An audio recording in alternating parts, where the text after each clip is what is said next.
Welcome to the Practicing with Dr. Nathan Goodyear podcast. I'm the medical director at Brio-Medical in Scottsdale, Arizona. I am both a conventionally trained and licensed medical doctor as well as a licensed medical homeopathic doctor. This podcast is your resource for a scientific-based discussion of all things cancer and beyond from a natural, holistic, and integrative perspective. It's time to teach the body how to heal. So here we go. We're going back to the future. You know, this goes back to my college football days. Before I do something, whether that's up on the stage or for my day or recording a podcast or webinar or some kind of content, I got to get myself in a zone, get myself in the mode of, I look at it almost as prepping for competition. Now, I'm not competing here today on this podcast, but I'm, trying to get my mind right to speak, hopefully, truth to this conversation, which we'll drop in a second.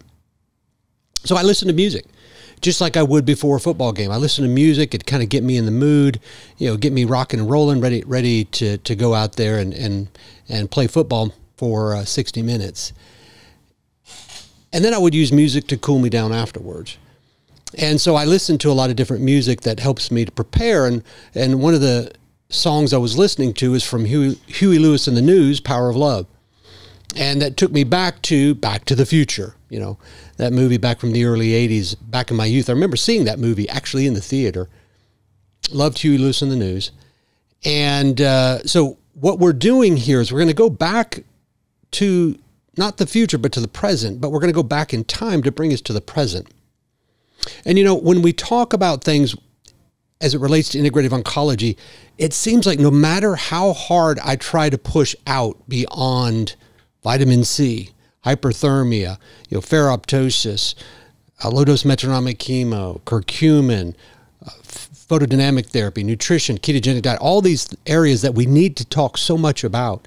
Seems like we keep having to come back to this flagship of vitamin C. Now, it's important. That is vitamin C, the flagship of integrative cancer. There's so much science that supports it, yet there's so few that understand it and at many times misrepresent it. Great quote from C.S. Lewis. If you look for truth, you may find comfort in the end. If you look for comfort, you will not get either comfort or truth, only soft soap and wishful thinking to begin, and in the end, despair. So there's going to be something I'm going to highlight here in just a second, and what it amounts to is soft soap, and it's going to create despair. And so what I'm going to then do is provide truth. That's the evidence, and we'll clear this vitamin C discussion up.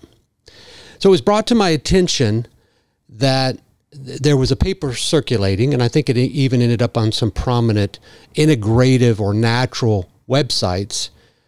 And it was brought to my attention at our clinic where I'm the medical director at Brio-Medical.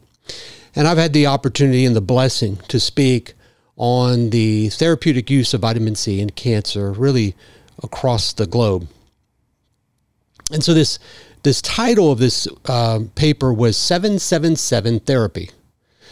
And what they talked about is the use of vitamin C powder in 32 ounces of a jug of water. The vitamin C powder equated to anywhere from 8 to 12 grams. And I want you to remember that number, 12 grams. Remember that. We'll come back to that. And that you would use this vitamin C, and they claimed it would be liposomal or just ascorbic acid. And you would sip this for 12 hours from 7A to 7P. And this would push your, quote, very close to therapeutic vitamin C on your own. So this paper is using the perfect number, the perfect numerical number, 777, the representation of perfection, the Trinity, Father, Son, Holy Spirit. And they're using this to basically market for oral vitamin C to achieve therapeutic vitamin C. But they don't talk about what are therapeutic levels. They just mention it. Where are the therapeutic levels? What are the variables which affect therapeutic levels? And there's no evidence. Another 1980 marketing campaign, where's the beef? So we'll dive into the evidence to go through this and actually speak truth, because 777 those numbers, that number, that is truth. That is truth. There's several principles, as I mention all the time, that guide me. Hope, heal, teach, serve, truth, trust, and legacy. And it's through truth, and what I'll say here, the evidence, and again, 777 represents truth, that we build trust.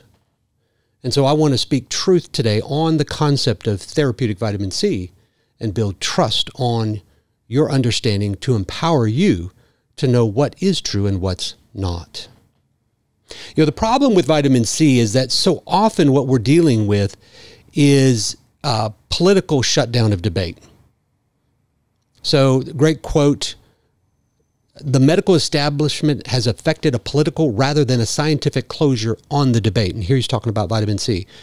Returning to the quote, which reflects the extent to which the production, distribution, and reception of medical knowledge, and indeed scientific knowledge in general, are inextricably linked to power, both within the medical profession itself and in its relations with other social and economic groups.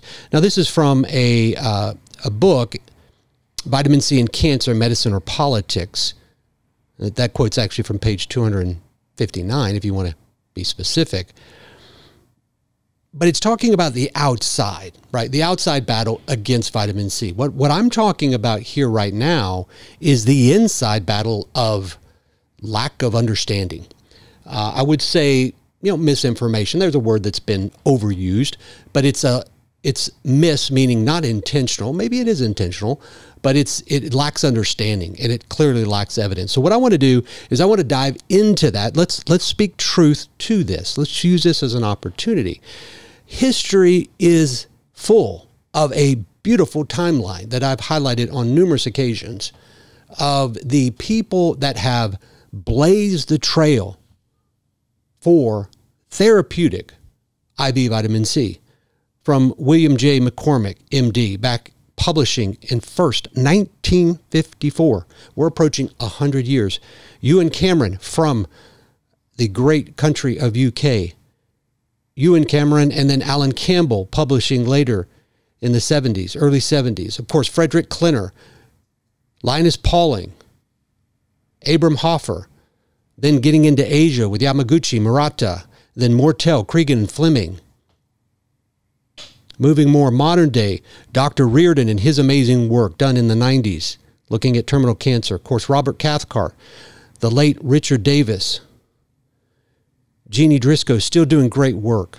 Paul Merrick, dear friend of mine, vitamin C and sepsis. So these people have set the timeline of therapeutic vitamin C.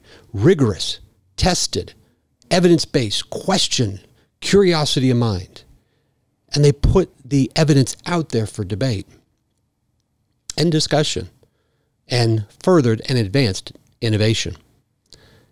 So what is vitamin C? There was a great biochemist, a Polish biochemist by the name of Casimir Funk, lived from 1884 to 1967. And he said that what vitamin C is, it's something that's essential to life. And this concept of vitamin, as I've mentioned before, it's emblematic of what was thought at that time, is that there are these substances that are vital to life. They were called amines. They didn't really know what they were, but they recognized that these amines were vital to life sustaining.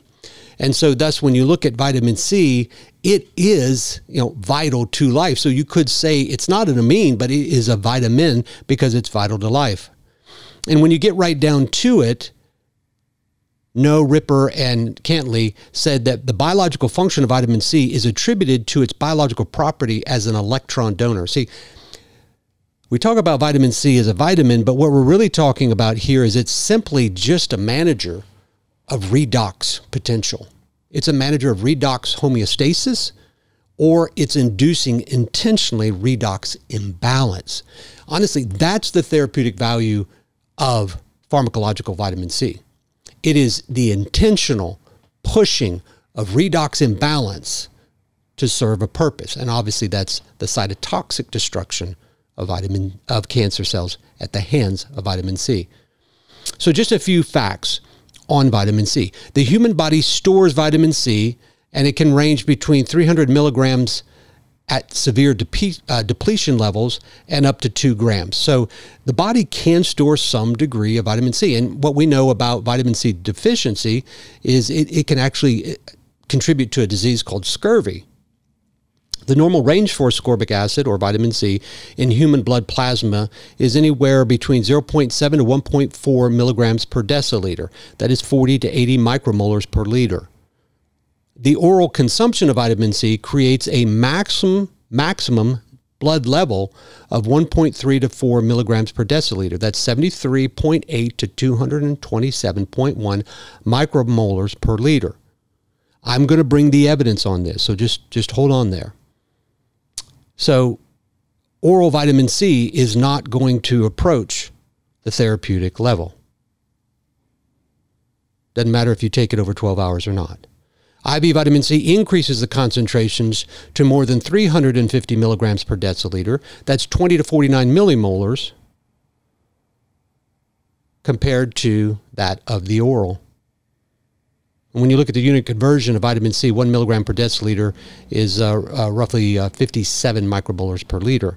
So parts of this talk and this podcast are coming from a series of lectures that I've given on vitamin C, looking at fundamentals, metabolomics, the mechanisms of action, and the pro-oxidative capacity of vitamin C.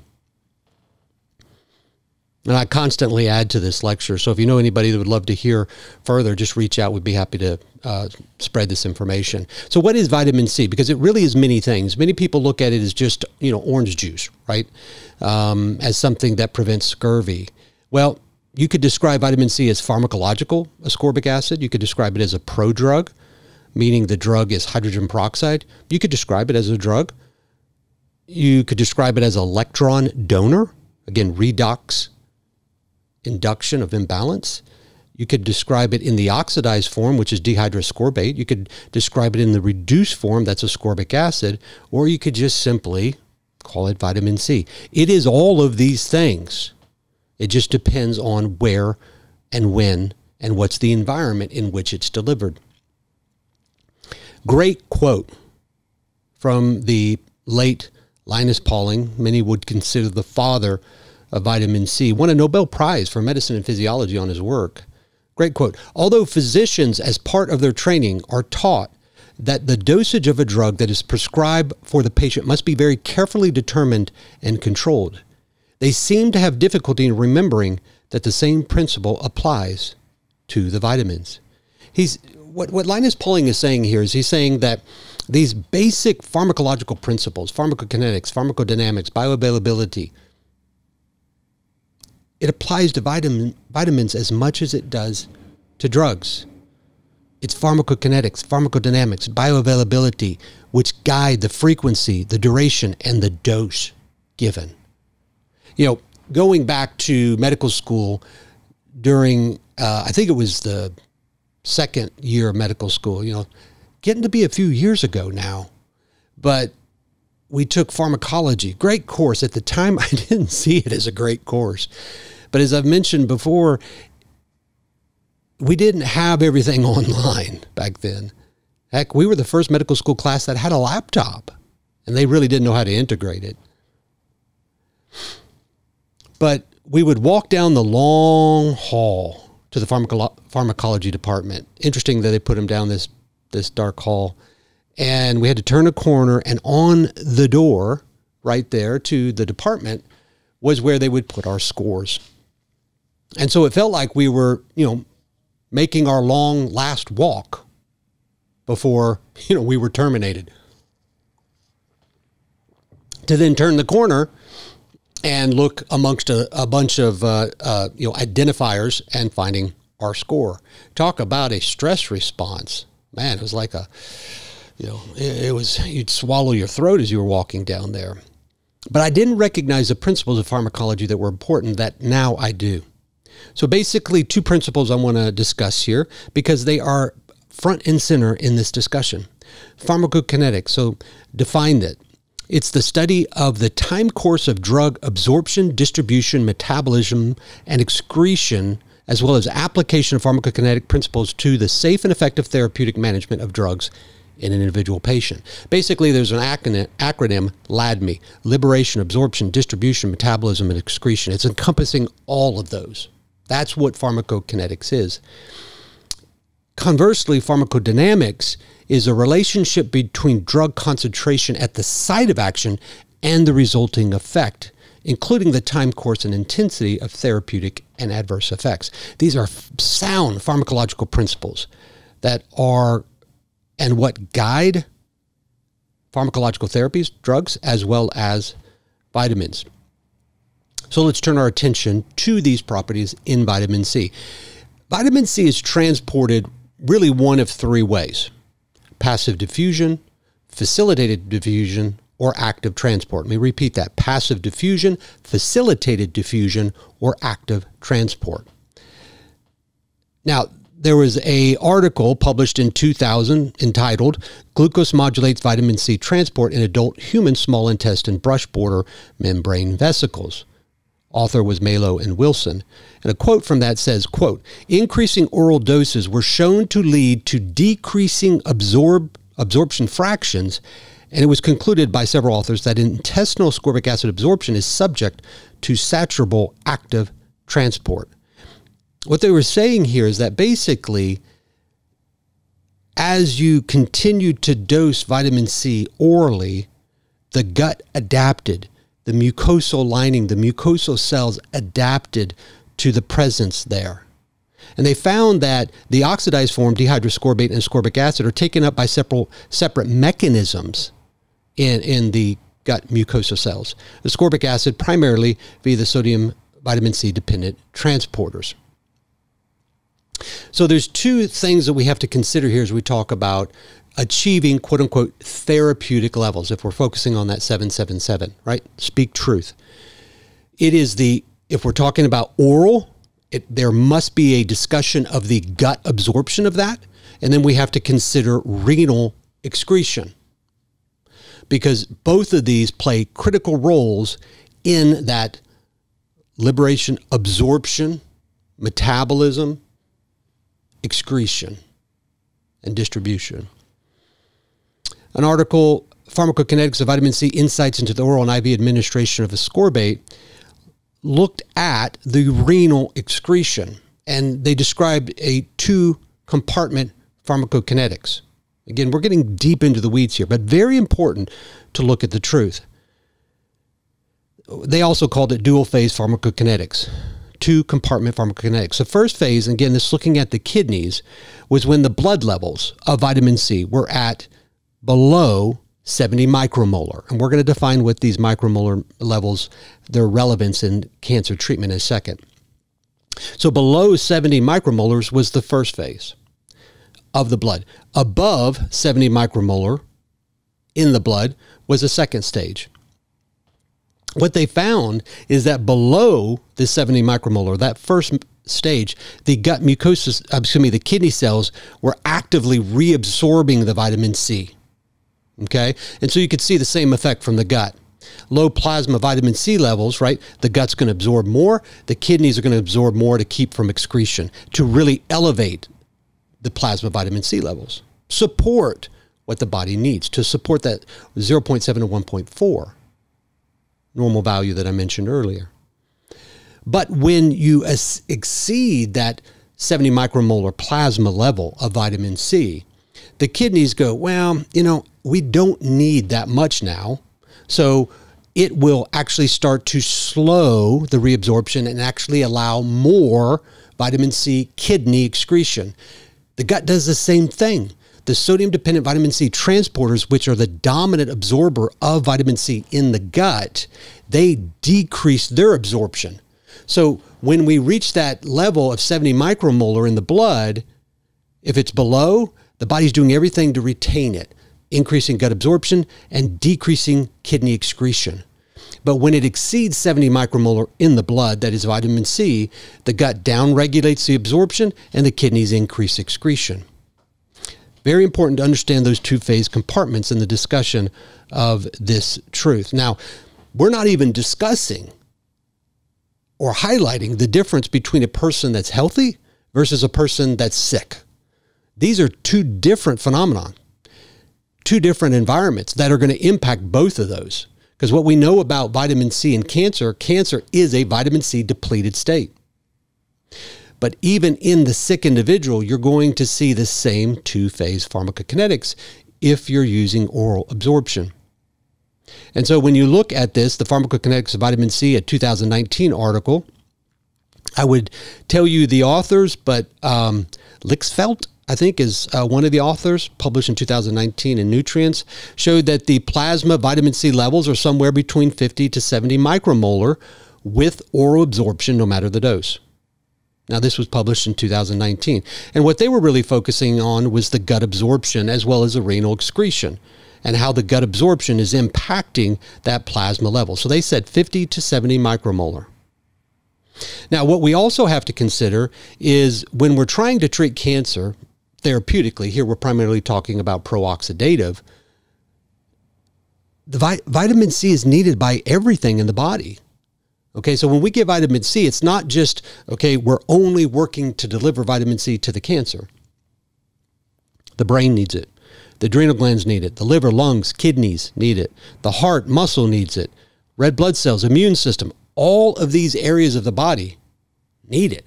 And in fact, the brain is going to dominate there. So when vitamin C deficiency exists, you give vitamin C, the brain takes over to really increase that absorption and distribution to the central nervous system. So we have all these competitors for therapeutic vitamin C. And one thing that we're only just starting to see in the literature is, what about the gut microbiome?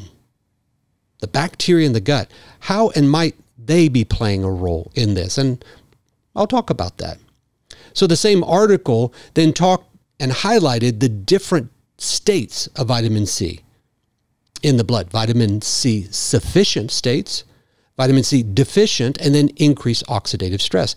Now, this article, this study was done in guinea pigs. So, not humans for sure, because we don't make vitamin C. We lack glycolactone oxidase.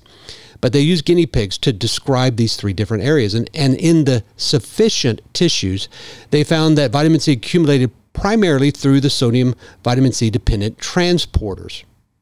And there was essentially a ratio of 40-to-1 inside-outside. And when you looked at the vitamin C deficient states, that what they found was a prioritized retainment of vitamin C that occurred. And again, you had an increased capacity, adaptation ability of vitamin C to be taken up by the cells, 500-to-1. So again, you see that adaptability just like what you see in the gut absorption and the renal excretion. And then it increased oxidative stress. The balance of inside-outside is 5-to-1. So it actually decreased as you had increased increased oxidative stress. Vitamin C, which can be oxidative in high doses, can be antioxidative in low doses. This is something that the conventional literature just doesn't understand, that vitamin C can be both at the same time in the same body, but it depends on dose, frequency, duration, pharmacokinetics, etc. That in an oxidative stress situation, the body is going to downregulate that vitamin C. So beyond just the gut and the kidneys, what's the level of oxidative stress? So what we're really talking about here is the difference between IV therapy and oral therapy of vitamin C, because this article, it wasn't even an article, it was a description of 777 therapy with using oral vitamin C as a pro-oxidative therapy. That was the implication, to be used in place of IV. And remember that 12 number. We'll come back to it again. So let's go back to 1976. Cameron and Pauling looked at 100 terminal patients. They gave high-dose vitamin C, 10 grams, and they did this for 10 days, and then they also gave oral at the same time. And they found that there was a 4.2 times prolongation in survival from 50 to 210 days.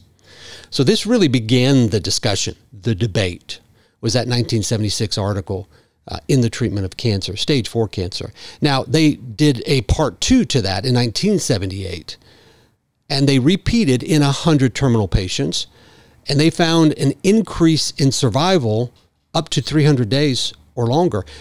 In fact, there was a 5,400% increase in 1 year survival. So they replicated their results, 1976 and 1978, IV. Cancer. So then we have to look at what was happening there. Well, with the plasma levels of vitamin C versus the oral, we're getting up to 100-fold higher plasma vitamin C level with IV over the oral route. We'll talk about the literature of that in just a second. The plasma concentrations of IV vitamin C achieve 20 to 40 millimolar. That is 20 to 40,000 micromolar, compared to 73.8 to 227 micromolar, which is 0.0738 millimolar and 0.2271 millimolar via the oral. Massive difference. And I'll provide a context in a second. Vitamin C free radicals, what's called the ascorbyl radical, is detected in animals only when they receive an IV vitamin C dose equivalent to 10 grams in humans. So if we're wanting to achieve a pro-oxidative level, we have to look at the metabolites that prove that concept, and that's ascorbyl radicals or ascorbate radicals. And that can only be achieved at 10 grams IV in humans. So what level of vitamin C in the blood, in a millimolar or micromolar level, has been shown to be toxic to cancer cells? Vitamin C extracellular concentrations, important, extracellular, not blood, extracellular concentrations greater than 1,000 micromolar or 1 millimolar is toxic to cancer cells. Anything less than that is not. That is extracellular, not blood again. Although concentrations that kill most cancer cells were not achieved after infusion of less than 30 grams, above 30 grams, that's where they were seeing that magic window. So though 10 grams in humans has been shown to achieve extracellular levels of 1,000 micromolar per liter, really it's above 30 grams that really start to magnify that cancer-killing cytotoxic effects. So there was what they called the Mayo studies, and I'm not talking about the spread for your sandwich. Could call it the mustard studies, but the Mayo studies really countered the two studies published in 1976, 1978. And the first one was in 1985, and they tried to replicate 1976 study. They looked at 150 terminal patients with stage 4 cancer. Now, instead of the IV vitamin C, they gave 10 grams oral vitamin C. So IV oral. You would think, well, there might be a difference there, right? They should have probably done one arm of study that was IV and one arm of oral, because they were not replicating. They said they were replicating, but they were not replicating because Linus Pauling and Cameron were doing IV and oral, not just oral. They found no survival benefit in contrast to the 1976 and 1978 publications. So guess what narrative the medical community went with? They went with the Mayo sandwich spread narrative. But none of them understood the basic pharmacokinetics. And the 777 principle doesn't either. And again, that was published in 1985. So when we look at the limitations of the oral route, we have to understand a concept of what's called Cmax. It's another pharmacological principle. It's the maximum serum or blood concentrations that a drug achieves in a specific in a specified compartment or test area of the body after the drug has been administered and before the administration of the second dose. So basically, it's you give a drug, and what's the peak concentration before you give the next drug. So when you look at the oral route, what they've been able to show is that the average blood concentration with any oral therapy is going to be somewhere around 70 micromolar C max, peak concentration. And you'll see this number, 70 to 80, 40 to 70, consistent throughout the literature from oral dosing of vitamin C. Again, the body is adapted to take in or exclude depending on its needs. Now, when you add in liposomal, because there are advocates out there say, take liposomal vitamin C, it's going to make a difference. And it does make a difference, but it's a small difference. you'll see a 35% increase in plasma peak concentration about 3 hours after, roughly 200 to 500, or really we're looking at 2100 to 500 micromolar C maximum peak concentration from liposomal. So 70 to 80 micromolar, up to 500 micromolar. Remember what I said, 1,000 micromolar extracellular concentration is what's required for minimal cancer-killing effect. And that's at 10 grams IV. And really, the full board or full-blown effect of cytotoxic cancer-killing effects of vitamin C is seen at 30 grams and higher. And here, they're just looking at plasma vitamin C. And I'll show you in a second how blood or plasma vitamin C does not equate to extracellular.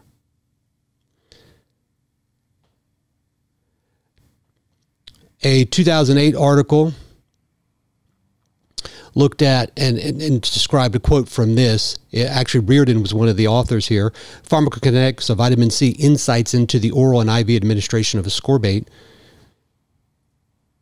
Twice daily megadose supplementation of ascorbate will not load tissues such as red blood cells or increase the body pool substantially, and therefore would not be expected to show more than a minimal biological effect. That was 2008.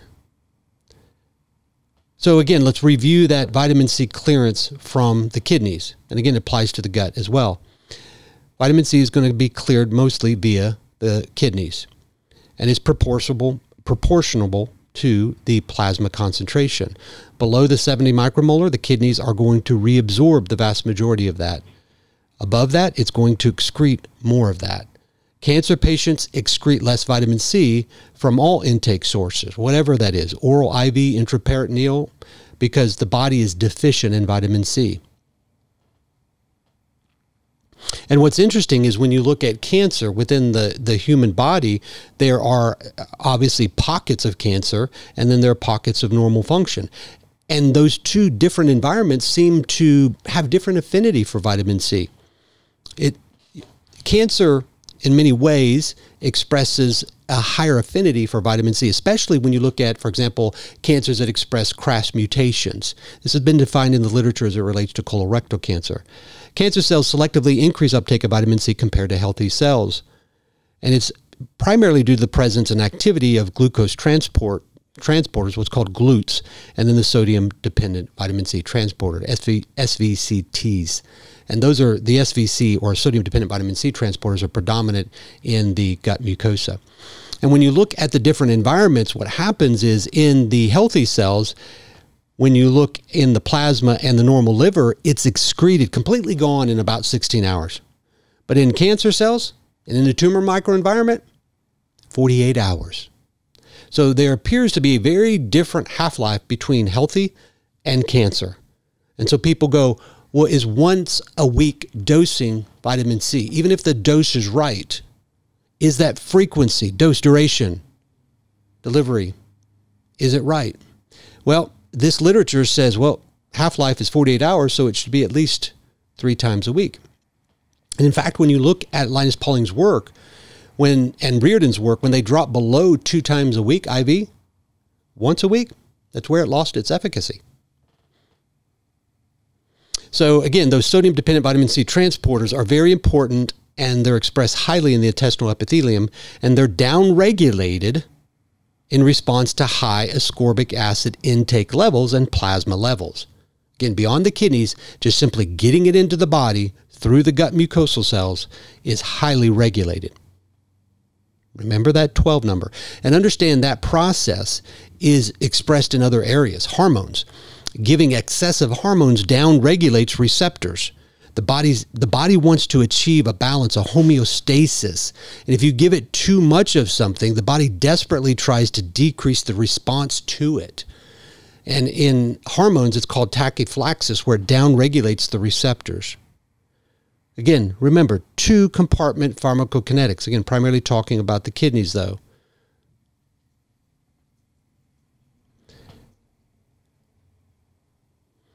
So when you look at achieving a therapeutic vitamin C level, which when we're talking about cancer, we have to be actually describing what we're, and being clear about what we're describing. It is a pro-oxidative cytotoxic cancer-killing effect.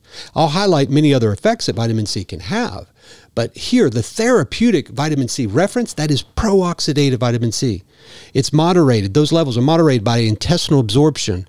I would say the gut microbiome, tissue stores, renal resorption or excretion, the health status of the individual, the body weight. And you recognize this, right? Somebody that's 6'6" sitting next to somebody that's 5'2", they need different levels if they're both getting vitamin C.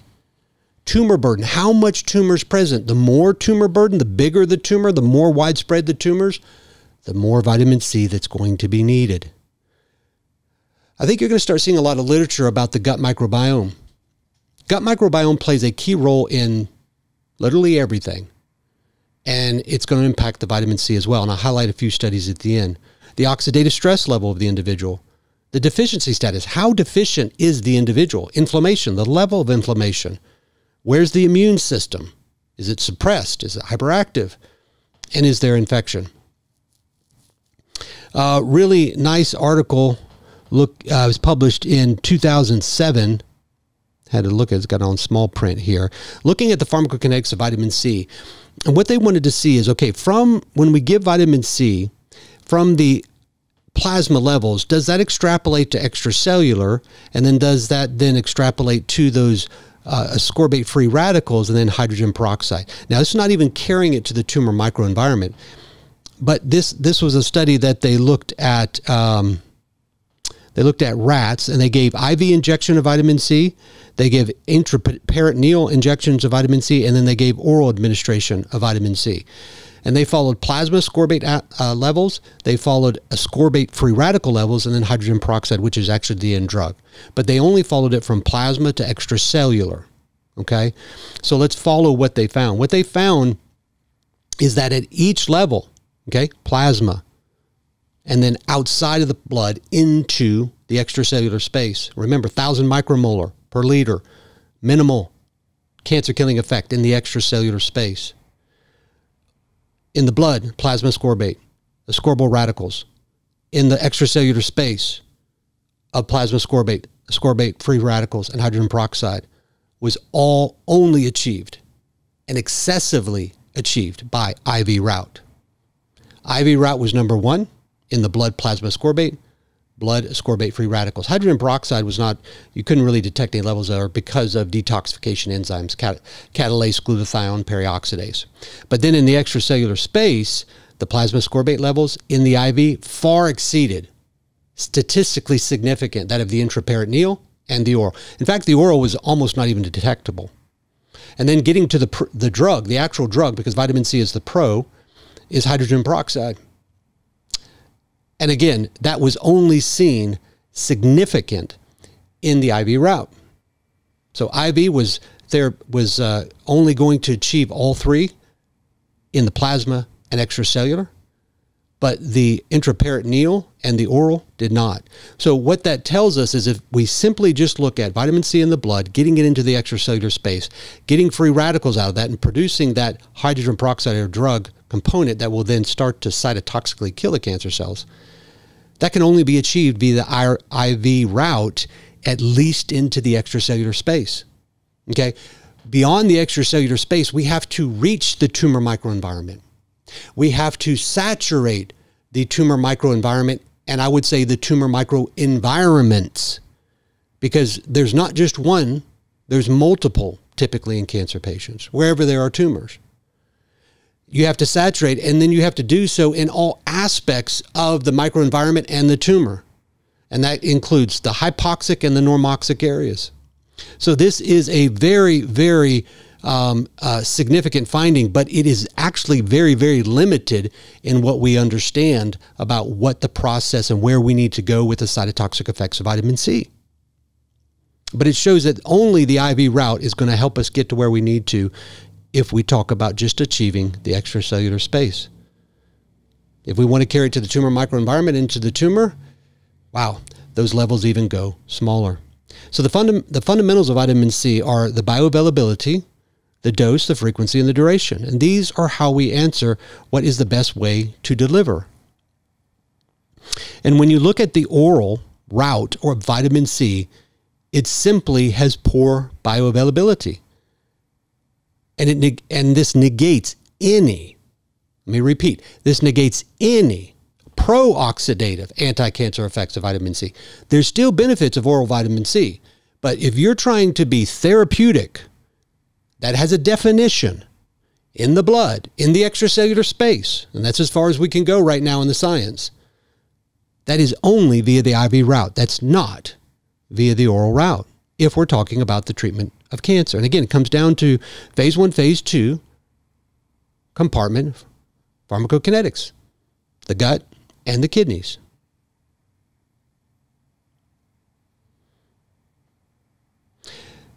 And just real quick, because I mentioned those vitamin C transporters, they're very important in this discussion. When you talk about CRAS, it's talking about the upregulation of the glucose transporters, GLUTs.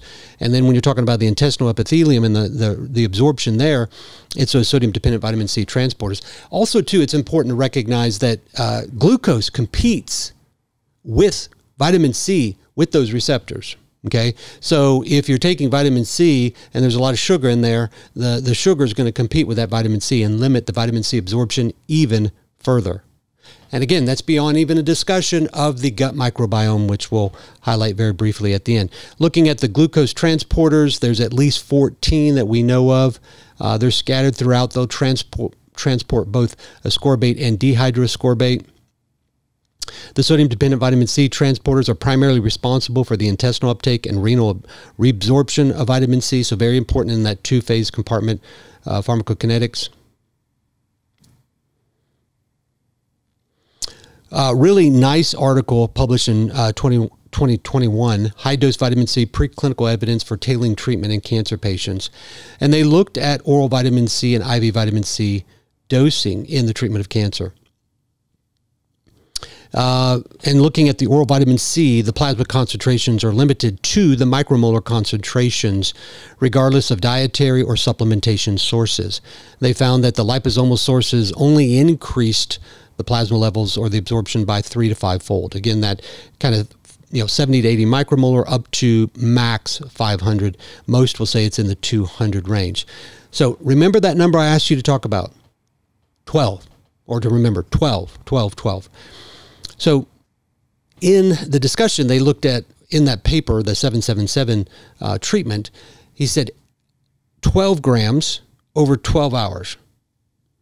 Here, looking at this oral versus IV, they looked at maximum tolerated dose of 18 grams per day, 3 grams every 4 hours. So exceeding the 12 of that protocol.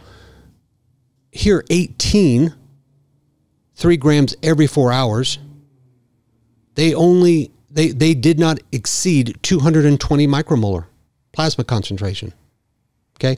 That right there is definitive proof that the oral route will never achieve anything above 200, 250 micromolar plasma concentration. You just can't push it. The evidence is right there. And again, we're not even talking about the gut microbiome contribution to that.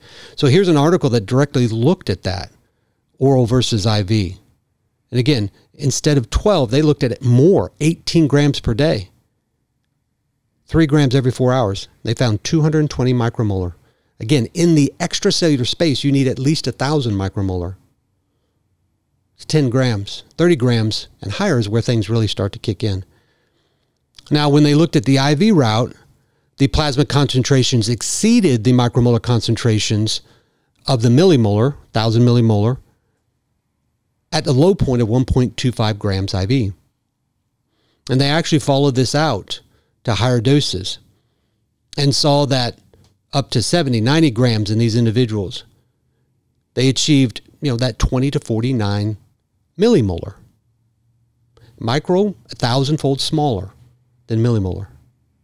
So looking at the IV route, what we see is no longer the limitation that the oral route provides. You overcome the limitation of the gut absorption. You still have to deal with some renal excretion, but you overcome that entry point limitation. and it allows you only to achieve the oxidative level at that point.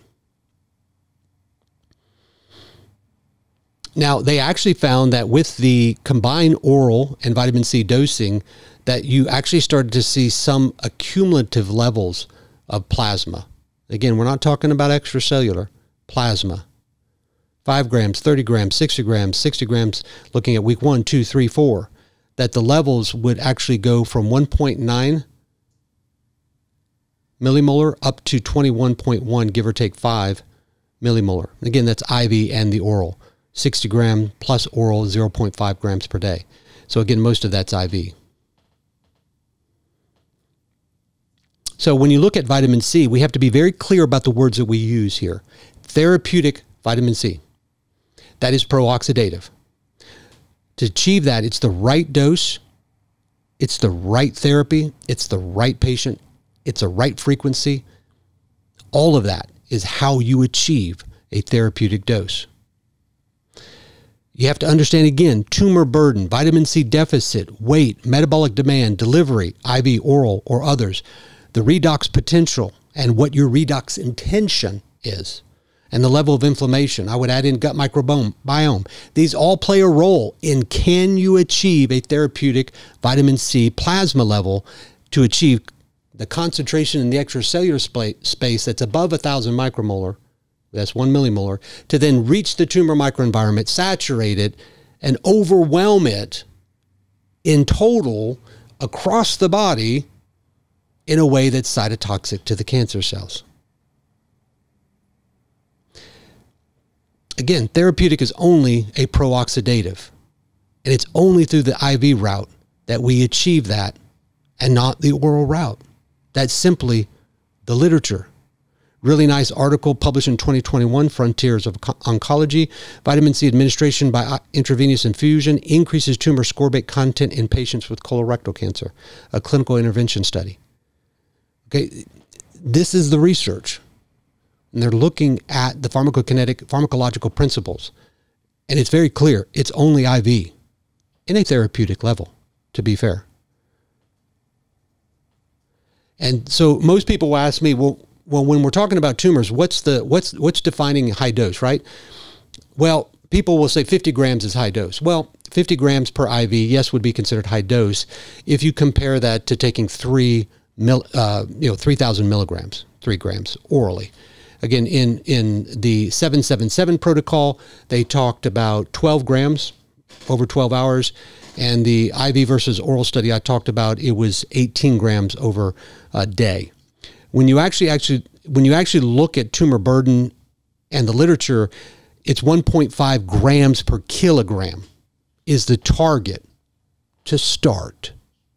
This is IV. And then you have to reassess the plasma vitamin C levels to then determine if you can go up or not. And remember, the frequency of dosing, the cancer cells are going to hold on to it longer than those healthy cells, 48 versus 16 hours. Now, beyond the therapeutic pro-oxidative effect of vitamin C, to be fair, vitamin C has broad anti-cancer activity. But when we're talking about therapeutic, we're talking about therapeutic plasma concentration levels, pro-oxidative. But beyond that, it has epigenetic effects. So here's where oral vitamin C can be of benefit. Epigenetics. This is the change of genetic expression. It can be anti-proliferative. This is really just via the therapeutic dosing. As I mentioned, cytotoxic. It's anti-inflammatory.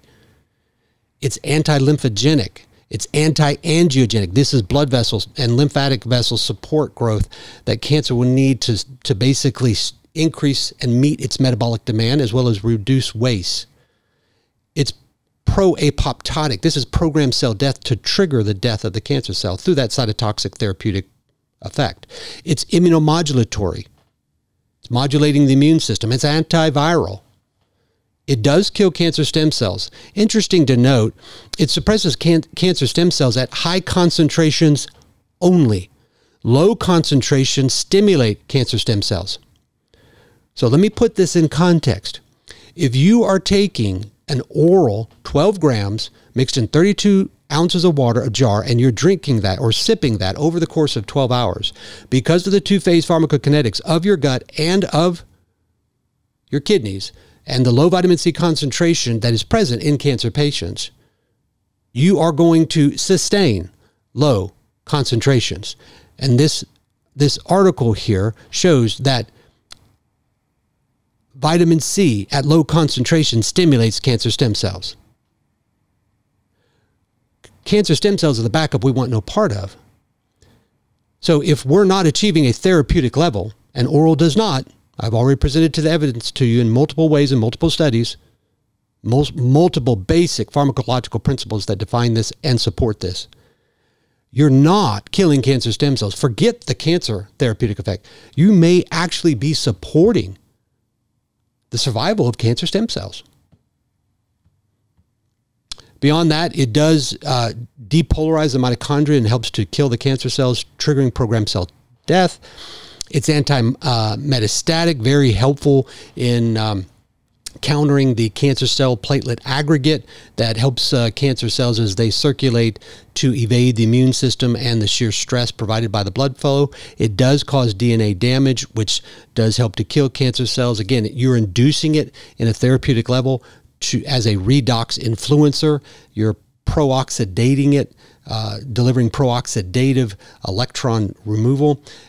It does affect metabolic effects. It creates an energy crisis in the cancer cells. Interesting point, it doesn't do it in healthy cells. It induces hypoxia. It affects collagen, which plays a role in the tumor microenvironment, which affects the extracellular matrix. Again, tumor microenvironment from both a structure and an immunomodulatory effect. It acts as cofactors in over 150 different enzymes, so you'll need it throughout the body. It supports and augments chemotherapy. That is correct. What is chemotherapy? It's pro-oxidative. What is therapeutic vitamin C? IV, delivered correctly, not oral. Pro-oxidative. Two pro-oxidatives don't cancel each other out. They're both pro-oxidative. It augments the pro-oxidative effect of chemotherapy. Likewise, it optimizes and further augments the pro-oxidative effect of radiation. More, it will actually enhance the chemosensitivity and the radiation sensitivity as well. You can use it in surgery to stimulate and counter the post-surgical immunosuppression with the T cells and natural killer cells that typically accrue.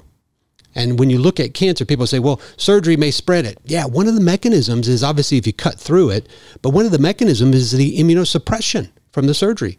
Not to even consider the immunosuppressive state of the anesthetic agents used in surgery or the opiates used after surgery. All of that, it creates an immunosuppressive state. Additionally, vitamin C helps hormonal therapies like tamoxifen.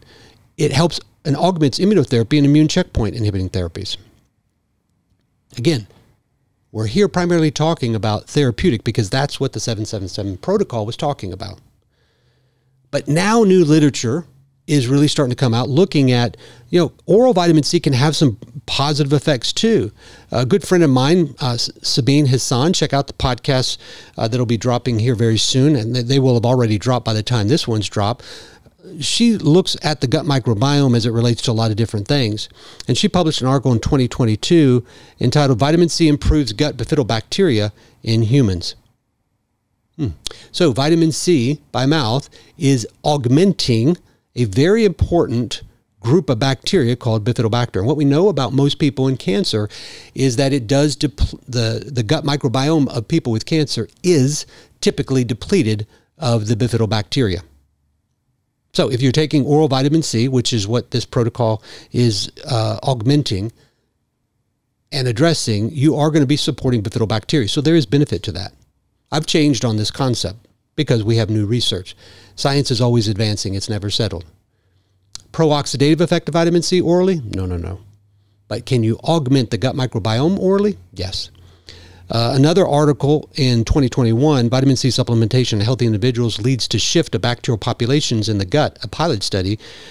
Here's a quote from a high-dose vitamin C supplementation, this is oral, for 2 weeks shows microbiota modulating effects in healthy individuals with several beneficial shifts of the bacterial populations. Again, supporting Dr. Sabine's work. Then a 2018 article actually looks at, okay, if vitamin C is influencing the gut microbiome, we talked about the two compartment pharmacokinetics of gut absorption of vitamin C. Does the gut microbiome affect the vitamin C absorption? Just happens to be a study. Inhibition of intestinal ascorbic acid uptake by lipopolysaccharide is mediated via transcriptional mechanisms. Quote, here's a quote from that.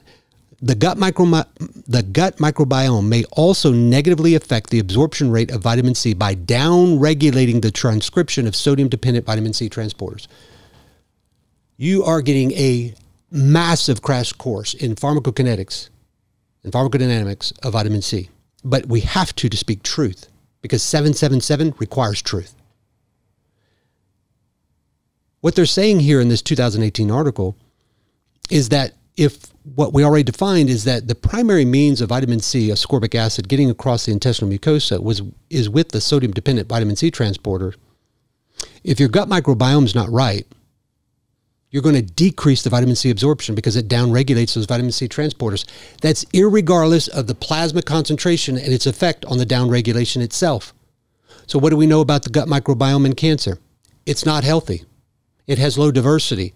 It's massively deficient in many families of bacteria. That's going to affect what the baseline of the vitamin C transporters look like, irregardless of plasma concentration. And I think it's important. We have to hone in on that word, therapeutic vitamin C. We're talking about the pro-oxidative effect. Concentration in the plasma, in the extracellular space, at least as current our knowledge tells us, because we have no means to identify what it looks like in the tumor microenvironment or in the tumor. It is, what is king is concentration. The millimolar concentration of vitamin C is cytotoxic to cancer cells, not healthy cells. That's the beauty of natural therapies. This shows in curcumin, photodynamic therapy, methylene blue. But it's the millimolar concentration in the extracellular space, which is derived from the plasma, that is cytotoxic, that is therapeutic. Again, words are important. Below that, the micromolar, again, oral route, 60 to 70, up to 80, liposomal, maybe 500, micromolar, that's plasma. That doesn't even translate to the extracellular space 1-to-1. That's antioxidative. And again, when you look at the cancer stem cell, low vitamin C concentration, it's going to augment cancer stem cells. So if you are only augmenting with oral vitamin C, thinking that's therapeutic, that's pro-oxidative and cytotoxic, you are maintaining a low vitamin C level, because cancer is a low vitamin C level disease, and you are supporting cancer stem cells. I mean, we have to conclude that based on the literature. There's no other alternative to that.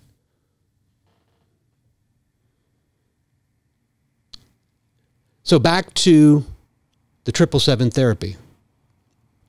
777, that number represents numerical perfection.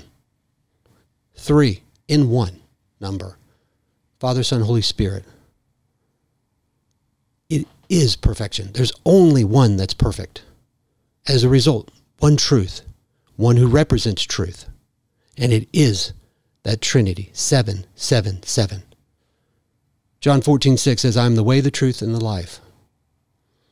So if we're going to represent a therapy as 777, truth, and then we talk about oral therapeutic vitamin C as being a way to achieve pro-oxidative therapeutic levels, consistent with that seen in IV, that's not truth. These are paradoxical to each other. One speaks truth, one represents truth, that's 777. Therapeutic vitamin C via the oral route, 8 to 12 grams, 7 a.m. to 7 p.m., that is not truth, and I've just presented the evidence to you of what truth is. And to just really pare it down to this argument, that one study looking at the IV versus the oral route, 18 grams per day, 3 grams every 4 hours, only achieved less than 220 micromolar in the blood, not the extracellular space, not 1,000 micromolar even in the extracellular space. So is it therapeutic? Nope. Does it represent truth? Nope. The evidence there, it represents truth. Hope, heal, teach, serve, truth, trust, legacy. So I hope that this deep dive really helps you to understand the actual knowledge of evidence that's out there on vitamin C. And I hope it empowers you. Because what I'm interested in through this podcast, Practicing with Dr. Nathan Goodyear podcast, is innovating in the arena of integrative cancer, elevating other doctors, elevating people with cancer, their healing capacity, and empowering you patients and you doctors to help more people. That's building the legacy. So if you want to check out other podcasts like this deep dive, really trying to dive into the science and speak truth, not use truth as a marketing tool, as a billboard, but actually speak truth based on the evidence and be honest where evidence doesn't exist. We don't have evidence about what's going on in the tumor microenvironment and throughout the hypoxic and normoxic areas of cancer cells. We lack that evidence. But what we can do is tell you with IV, oral, or intraperitoneal, blood, and extracellular, all the way up to hydrogen peroxide, we can tell you what is the best route. It's not oral. It's not intraperitoneal. It's IV.